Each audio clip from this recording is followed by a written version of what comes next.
Hello and welcome to the Workload Automation channel. In this episode, we will install the Kubernetes Batch Job plugin in a Kubernetes environment.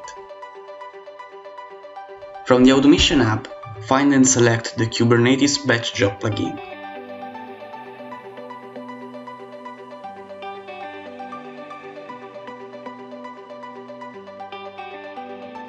Download the integration on your local machine and copy the package on the pod of your master.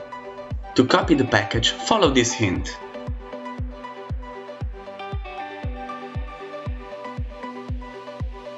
Now log in into the pod of the master and unzip the package inside a new directory.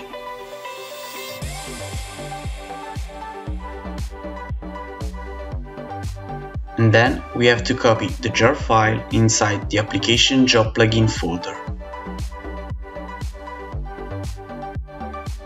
Restart the master and let's move to the console.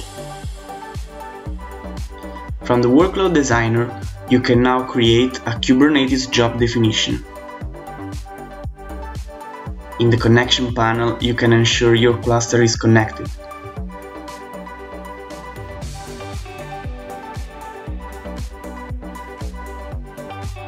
In this example, we will run a Kubernetes job defined into a YAML file stored in our agent.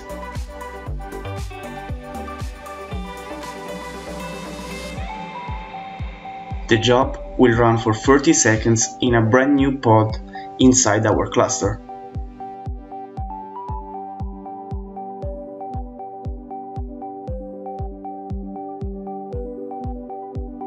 We can verify the exit status of the job from the job log. Once the job is done, its pod will be automatically terminated. That was it for today. If you liked this content, subscribe for more.